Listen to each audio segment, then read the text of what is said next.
एक संदेश देना था आपको। संदेश क्या, आप समझिए कि एक निवेदन करना था आपसे, रिक्वेस्ट।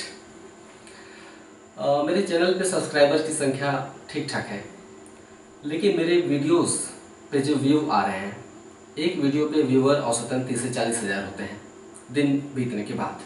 जैसे किसी वीडियो पे अगर 15-20 दिन बीत गया है या 1 महीने, तो 30 से 40 हज़ार औसतन व्यू होते हैं, है ना। यही मोटा मोटा आंकड़ा है। लेकिन मेरा अनुमान है कि ऐसे ज़रूरतमंद लोग जो पढ़ लिख कर कुछ बनना चाहते हैं, वास्तव में जिनके अंदर वो भूख है कुछ बनने की, वैसे लोगों की संख्या 8 से 10 हज़ार ही होगी।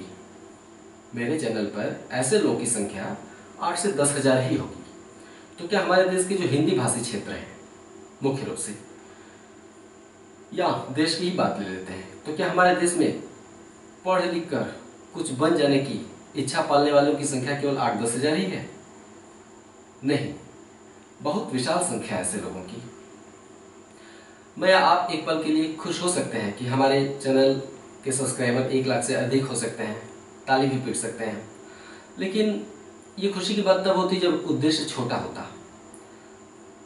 मैं कभी छोटा उद्देश्य लेकर चला ही नहीं, और न मुझे छोटा उद्देश्य, छोटी छोटी बातों को लेकर खुश होना मुझे आता भी नहीं। कह सकते हैं थोड़ा असंतुष्ट आदमी हूं। तो औसत व्यूअर जो कि गंभीर व्यूअर हैं वो 8-10 हज़ार ही हैं। वो जो गंभीरता से मेरे चैनल को देखते हैं, जो नोट्स बनाते हैं, एक एक वीडियो क्रम से देखकर नोट्स बनाते हैं, जिन्हें इंतजार रहता है वीडियो का, जो कुल बुलाते रहते हैं कि कब वीडियो आएगा, क्योंकि कोचिंग नहीं जा सकते, क्योंकि उनके पास इतना पैसा नहीं है कि बहुत अच्छे अच्छे नोट्स खरीद सके, किताबें खरीद सके। खरीद भी लेते हैं तो कोई गाइड नहीं कर पाता है, कोई दिशा निर्देश कहीं से नहीं ले पाते हैं। वो दिशा निर्देश लेना होता है तो लोग बड़ी बड़ी कोचिंग में जाते हैं, उसके लिए पैसा चाहिए। और मेरा चैनल क्या है, यहाँ क्रम से जीएस पढ़ाया जा रहा है, कोचिंग की जरूरत ही नहीं है। जो सिंसियरली इस चैनल को फॉलो कर रहा है उसे कोचिंग की बिल्कुल जरूरत नहीं है। बल्कि मैं तो ये कहूँगा कि कोई बेहतर कोचिंग है तो वो भी छोड़ सकता है। किसी भी बेहतर कोचिंग से भी बेहतर जगह है ये, बशर्ते, ये मेरे कारण नहीं है, बशर्ते आप में वो इच्छा है, वो कुलबुलाहट है, वो छटपटाहट है। अगर ये है तो आपके लिए इससे बेहतर जगह वो बड़े बड़े शहरों की कोचिंग संस्थान नहीं है। वहां बड़ी अराजकता है, बड़ा शोषण है। जो पैसे वाले घर के लोग हैं, पैसे वाले घरों के लोग, उनके लिए कोई दिक्कत नहीं है, वो जाके वहां पे पैसा दे सकते हैं। 20 हज़ार दे सकते हैं, 30 हज़ार दे सकते हैं, 40 हज़ार दे सकते हैं, कोई दिक्कत नहीं है, उनके माँ बाप के पास पैसा है। लेकिन ऐसे लोग जिनके पास पैसा नहीं है वो भी जा रहे हैं उधर। जिनके पास पैसा नहीं है, ग्रामीण क्षेत्रों के हैं या शहरी क्षेत्रों में भी रहते हैं, पैसा नहीं है। मैंने कितने लड़कियों को देखा है कि माँ बाप को परेशान करके जबरन पैसा लेना, ब्लैकमेल करके कि मुझे उस कोचिंग संस्थान में जाना है क्योंकि मुझे कुछ बनना है। उन्हें एक ही बात पता है कि इस कोचिंग संस्थान में दाखिला लेते ही बहुत बड़ा आदमी बन जाऊंगा। कोचिंग संस्थानों में भ्रम फैला रखा है ज्यादातर, है ना। अपने पत्रिकाओं के माध्यम से क्या करते हैं, तमाम सफल लोगों की सूची अपने कोचिंग से दिखा देंगे। ये प्रपंच होता है, झूठ होता है। अगर किसी ने उनकी कोचिंग में फॉर्म भी भर दिया है, भले ही फॉर्म भर के चला गया, उसको अपने कोचिंग के सफल अभ्यर्थियों की लिस्ट दिखा देंगे, है ना। हर साल जारी करते हैं कि मेरी कोचिंग का कितना बड़ा नाम है, सैकड़ों लोग हर साल सफल हो रहे हैं, यस बन रहे हैं। झूठ होता है, बकवास होता है। कितने तो लिस्ट पे नजर रखते हैं, जैसे ही अंतिम सूची आएगी सफल अभ्यर्थियों की, चाहे आईएएस का हो चाहे पीसीएस का हो, उनसे कांटेक्ट करके फिर से फॉर्म भरवा लेते हैं, नकली फॉर्म, ताकि दिखा सके कि हाँ ये मेरी कोचिंग संस्थान में पढ़कर निकला है। अब उनका ऐसा मायाजाल फैलाया हुआ है कि दूर दराज का अभ्यर्थी सोचता है कि यहाँ पे एडमिशन लूंगा तो मेरा काम बन जाएगा। उसके दिमाग में एक तरह से जादू टोना हो जाता है, वो अपने माँ बाप को परेशान करेगा। जमीन जायदाद तक बिकवा देते हैं, भले ही जमीन कम हो। खेती की थोड़ी सी जमीन निकाल दीजिए, हमें दिल्ली जाना है पढ़ाई करना है, हमें इलाहाबाद जाना है, हमें इस बड़े कोचिंग संस्थान में दाखिला लेना है। हालांकि हकीकत 6 ही महीने में उनके सामने आ जाती है। सारी कुलबुलाहट उनकी कोचिंग में एडमिशन लेने की दूर हो जाती है, उनकी जो तड़प होती है ना, निकल जाती है, लेकिन देर हो जाती है। ऐसे लोगों के लिए कितना बढ़िया हो कि उस अराजकता से, उस शोषण में, उस अराजकता और शोषण में फंसे बिना एक क्रम से पढ़ाने वाले टीचर से उनकी मुलाकात हो जाए, अगर वो मुझे नहीं जानते हैं तो, है ना। एक क्रम से जब पढ़ाया जा रहा है, ठीक है मैं स्लो पढ़ा रहा हूँ, तो क्या किसी कोचिंग संस्थान में आपने देखा है कि 2 महीने में पूरा जीएस खत्म कर दिया, 4 महीने में पूरा जीएस खत्म कर दिया? नहीं, साल, 1.5 साल, 2 साल, 3 साल की लंबी प्रक्रिया चलाते हैं, बहुत लंबी प्रक्रिया चलाते हैं। जानबूझ के उनकी एक स्ट्रेटजी होती है।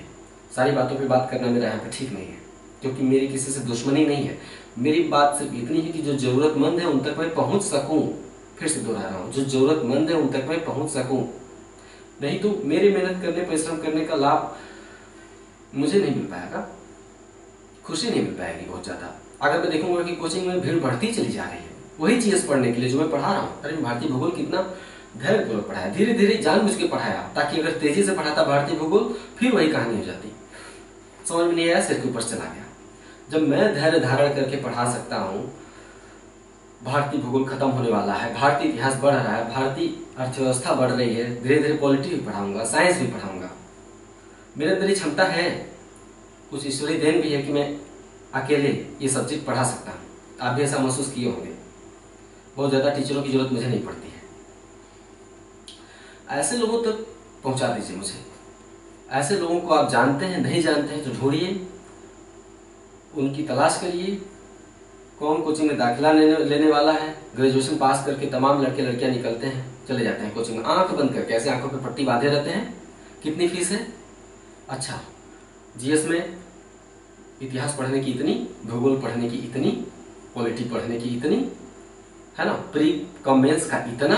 फीस देते ही एक अलौकिक संतुष्टि मिलती है, अद्भुत, क्या प्रसन्नता चेहरे पे दिखाई देती है। मैं देखता हूँ, फीस दिए नहीं, जेब खाली हुआ नहीं, प्रसन्न, आहा अब तो मैं बहुत बड़ा अधिकारी बनूंगा। क्यों? फीस दे आया हूं भाई, फीस दिया हूं, कुछ तो वजह होगी। ये मानसिकता बनती चली जा रही है। ऐसे लोगों को सही निर्देश चाहिए कि फ्री में भी मिल सकता है। क्या जरूरत है कोचिंग में जाके पैसे बर्बाद करने की? सिर्फ पैसे बर्बादी की ही बात नहीं है, और भी बहुत से कारक होते हैं सामाजिक, आर्थिक कारक ही नहीं है, समस्या सामाजिक भी होती है। अब एक बात बताइए, एक गांव का लड़का सामान्य परिवेश में, गांव में परंपराएं बड़ी हावी होती हैं, उनके संस्कृति रीति रिवाज बड़े ही हावी होते हैं। एक गांव का लड़का, औसत पढ़ा हुआ लड़का, अपने पिताजी से कहता है कि इतनी जमीन निकलवा दो, बेच दो, मुझे पैसे दे दो, मुझे दिल्ली जाके पढ़ाई करनी है, या कहता है बैंक से लोन ले लो, या वो रिटायरमेंट हुए, उनके पिताजी रिटायर हुए, अपने रिटायरमेंट के बाद जो पेंशन मिलती है वो दे दो, ताकि मैं जाके दिल्ली कोचिंग कर सकूं। वो जाता है दिल्ली लड़का, मैं सब देखा हूं, आपके सामने से दिल्ली रहा हूं। ऐसे लड़कों को जो कि गांव की पृष्ठभूमि से निकलते हैं, गया दिल्ली, बड़े खुश होकर ट्रेन पे चढ़ा, पहुंचा दिल्ली। दिमाग में क्या चल रहा है? दिव्य कल्पनाएं चल रही हैं कि दिल्ली के मुखर्जी नगर में उतरूंगा और आधा आईएएस तो मैं उसी दिन बन जाऊंगा। फिर क्या होता है? डीलरों के संपर्क में आते हैं, डीलरों के संपर्क में आधे ही मूर्छित हो जाते हैं, आधी जान तो उनकी उसी समय निकल जाती है। रूम चाहिए, है ना, 10,000 का रूम है, 10,000 एडवांस दो, ये दो वो दो, 10,000 का रूम, 10,000 डीलर को एडवांस, और नहीं 10,000 मकान मालिक को एडवांस, 10,000 का रूम, 10,000 मकान मालिक को एडवांस, लैंडलॉर्ड को, और 6 से 7,000 डीलर को दीजिए। उसके बाद लड़का फिर कोचिंग आना जाना शुरू करता है। शहरी माहौल उसे रास नहीं आता है।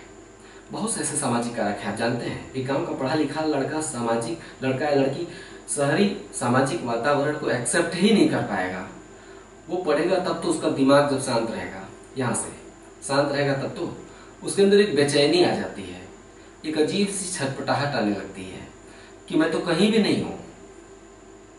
वहां का वो बड़े बड़े बंगले, बड़ी बड़ी गाड़ियां, बड़े बड़े लोग, उनका ऊंचा खान पान, रहन सहन, सड़क पे सिगरेट फूकती हुई लड़की, हाथ में हाथ पकड़ के चलते हुए लड़के लड़कियां, एक गांव का लड़का इसे नहीं पचा पाता है। ये बड़ा गंभीर सांस्कृतिक और सामाजिक कारण है। इस पर बातचीत लोग कभी करते हैं। कोचिंग वाले दिल्ली के तो कभी नहीं बताएंगे कि हाँ, या इलाहाबाद के कोचिंग वाले कभी नहीं बताएंगे कि हाँ, ये ऐसी समस्याएं आती हैं गांव के लड़कों के सामने, इसका कोई उपाय नहीं है।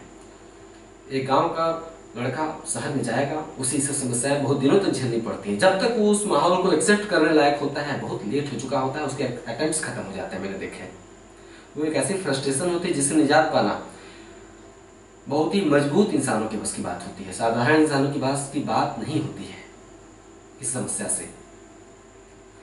ऐसे लोगों के लिए क्या बढ़िया हो, है ना। जियो के कारण जियो के सिम घर घर फैले हुए हैं, है ना।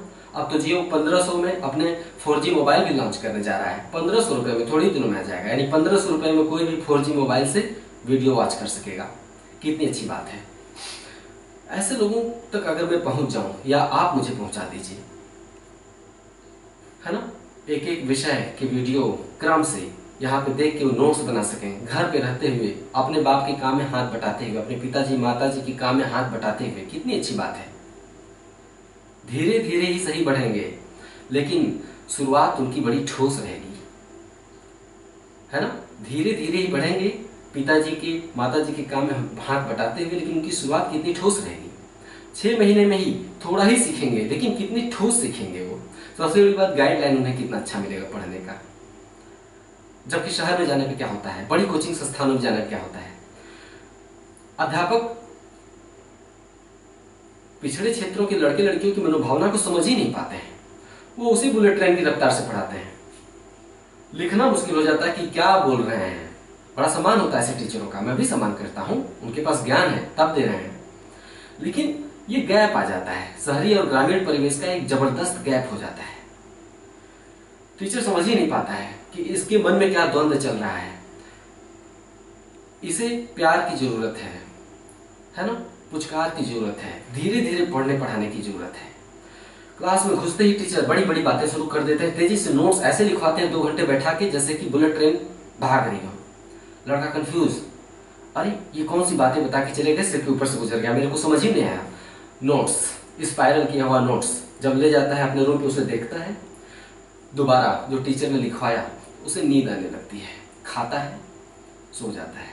दिन भर उसने कौन कौन से नजारे दिल्ली में देखे हैं, वही उसके दिमाग में चलता रहता है ना। इन सब चीजों के चक्कर में अगर जरूरतमंदों को ना आना पड़े तो कहीं बेहतर है। कम से कम बाद में चले जाए, दिल्ली कोचिंग कर लें, इलाहाबाद कोचिंग कर लें, लेकिन शुरुआत अगर ठोस हो जाए इस चैनल के माध्यम से, तो कम से कम दिशा निर्देश सही मिल जाएगा। और तब तक वो इतने परिपक्व हो जाएंगे कि निर्णय ले सकेंगे कि किस कोचिंग में दाखिला लेना है या नहीं लेना है ना। ठीक है, कोचिंग का अपना महत्व है, लेकिन निर्णय लेने के लिए परिपक्व होना जरूरी है। इसके लिए जरूरी है कि वो मेरे चैनल या मेरे जैसे चैनलों से जुड़ सके, टारगेट विद आलोक चैनल से या इस तरह के अन्य जो वास्तव में अच्छे चैनल है उनसे जुड़ सके। तो एक निवेदन है आप लोगों से, ऐसे लोगों को अगर आप जानते हैं तो उनसे कहिए कि इस चैनल को सब्सक्राइब कर लें, है ना। ऐसे लोगों को नहीं जानते हैं तो ढूंढ लीजिए। एक तरीका और है, मेरे प्रत्येक वीडियो को आप शेयर कर दिया करिए। बोलिए, वादा करते हैं आप शेयर करेंगे मेरे वीडियोस को आप? अरे फेसबुक ग्रुप होते हैं, व्हाट्सएप ग्रुप होते हैं, अपने फेसबुक की टाइम लाइन पे आप शेयर कर सकते हैं। वीडियोस को शेयर करिए और ऊपर एक संदेश लिख दीजिए, please subscribe this channel, please subscribe this channel लिख के शेयर कर दीजिए। ये दूसरा तरीका। पहला तरीका क्या है, स्वयं ऐसे लोगों को पकड़िए, सब्सक्राइब करवा दीजिए। देखिए हफ्ते भर के अंदर वो मुझे फॉलो करने लगेगा, स्वयं सब्सक्राइब करेगा, फिर इग्नोर करेगा, 1-2 वीडियो ऐसे ही देखेगा। जैसे ही देखेगा उसकी रुचि पैदा होगी, उसे यहाँ सच्चाई नजर आएगी, निष्ठा नजर आएगी, उसका विश्वास बढ़ेगा। विश्वास बढ़ेगा, वो नोट्स बनाने लगेगा, लेक्चर सुनने लगेगा। 6-7 महीने बीतते बीतते वो इंसान बदल चुका रहेगा। अपने मन में कोई बड़ा संकल्प पालेगा कि मुझे ये बनना है ना। न कि कोचिंग में दाखिला लेना। अभी का संकल्प क्या होता है उनका, मुझे कोचिंग में दाखिला लेना है। उनका संकल्प बदल जाएगा, प्रतिस्थापित हो जाएगा, क्या मुझे कुछ बनना है, ये संकल्प हो जाना चाहिए। तो आपने मुझे बहुत प्यार दिया है और उसका मैं रेडी हूं। बहुत ज्यादा सम्मान दिया है, उसका मैं रेडी हूं। वो और ज्यादा मुझे नहीं चाहिए। जितना आप देते हैं प्यार सम्मान उतना पर्याप्त है मेरे लिए। पता नहीं मुझे हाथ जोड़ना चाहिए कि नहीं, लेकिन मैं जोड़ रहा हूं। कृपया करके ऐसे लोगों को ढूंढिए, जानते हैं तो उन्हें समझाइए, सब्सक्राइब करवा दीजिए कृपया करके, प्लीज। ये मेरी फीस होगी। ठीक है, नमस्कार। फिर मिलते हैं अगले वीडियो में पढ़ाई करते समय।